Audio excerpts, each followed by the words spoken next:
Bismillahirrahmanirrahim. Assalamualaikum warahmatullahi wabarakatuh. Masih bersama karduk.com. Pada video kali ini kami akan menyampaikan kabar gembira yang datang dari Mendagri untuk para tenaga honorer yang telah mendapatkan kode R2 dan R3 pada seleksi P3K tahap 1, yaitu Kemendagri terbitkan pedoman baru. Nasib tenaga honorer R2 dan R3 di seleksi P3K tahun 2025. Gaji dan status kepegawaian akhirnya jelas. Tapi sebelum kami lanjutkan, bagi rekan-rekan yang baru menemukan channel ini, tekan like dan subscribe-nya, dan juga tekan lonceng notifikasinya supaya nanti bisa mengetahui informasi terbaru terkait dengan seleksi P3K dan pengangkatan tenaga honorer menjadi ASN tahun 2025. Sekarang mari kita simak dan cermati pernyataan berikut ini supaya nanti tidak gagal paham.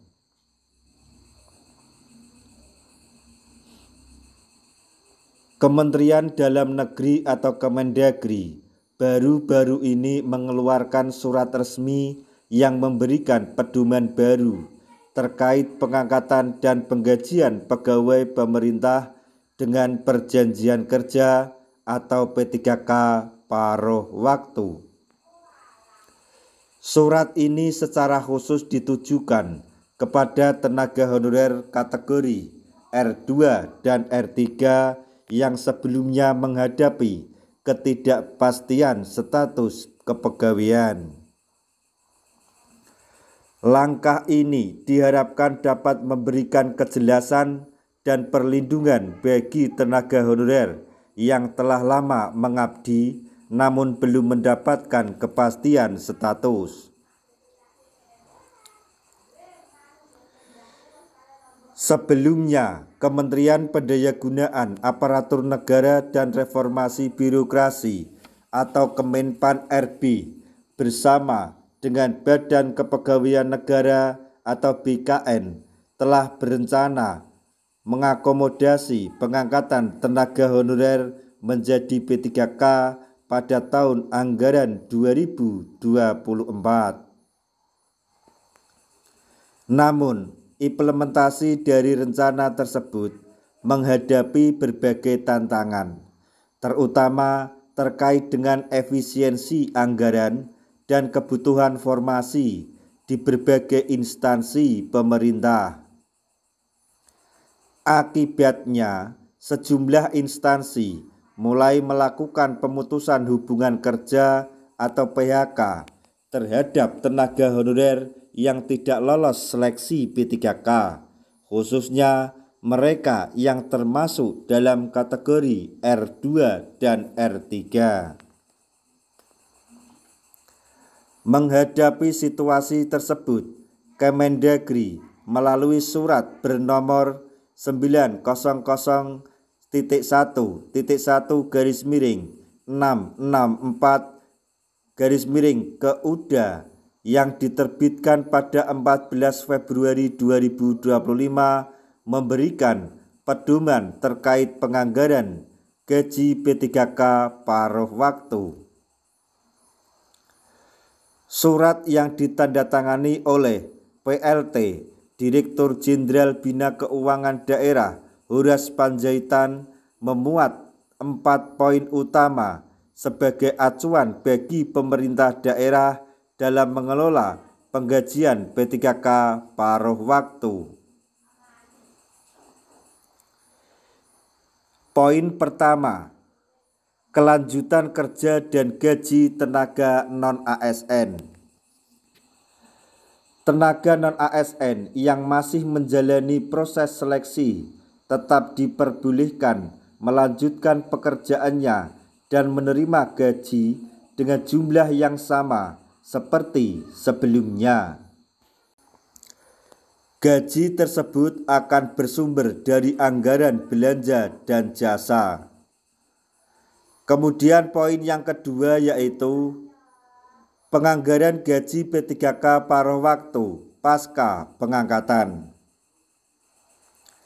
Setelah ditetapkan sebagai ASN P3K, gaji akan diatur sesuai dengan kode rekening yang tercantum dalam keputusan Menteri Dalam Negeri tentang klasifikasi dan nomenklatur keuangan daerah. Poin ketiga, larangan pengangkatan non-ASN di luar aturan.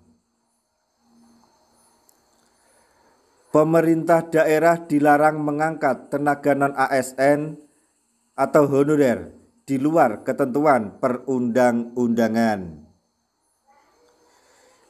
Jika melanggar atau dilanggar, daerah tersebut tidak diperbolehkan mengalokasikan anggaran untuk tenaga non-ASN tersebut.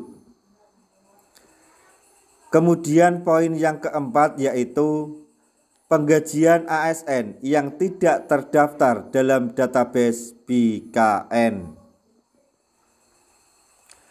Tenaga honorer yang tidak tercatat dalam database BKN tetapi masih menjalani proses seleksi sesuai surat Menteri Pan-RB tetap dapat menerima penggajian sesuai aturan yang berlaku. Surat resmi dari Kemendagri ini memberikan harapan baru bagi tenaga honorer kategori R2 dan R3 yang sebelumnya menghadapi ancaman PHK. Ketua Aliansi Honorer Nasional atau AHN, Adiba, menyatakan bahwa surat tersebut menjadi solusi bagi masalah gaji yang selama ini menjadi sorotan utama bagi tenaga honorer. Dengan adanya surat ini, pemerintah memastikan gaji honorer R2 dan R3 tetap dianggarkan dan dapat menjadi dasar untuk mempertahankan mereka dalam sistem kepegawaian hingga dialihkan ke skema P3K paruh waktu.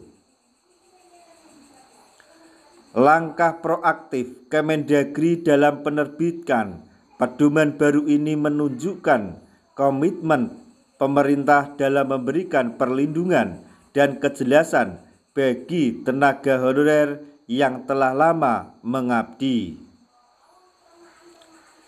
Diharapkan dengan adanya pedoman ini, proses pengangkatan dan penggajian P3K paruh waktu dapat berjalan lebih transparan dan adil, serta memberikan kepastian bagi tenaga honorer kategori R2 dan R3 dalam menjalankan tugasnya.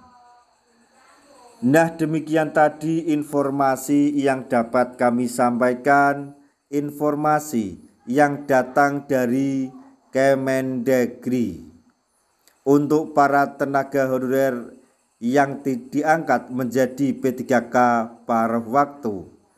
Semoga informasi ini dapat bermanfaat bagi rekan-rekan tenaga honorer semuanya. Di akhir video, kami mengucapkan banyak terima kasih. Wassalamualaikum warahmatullahi wabarakatuh.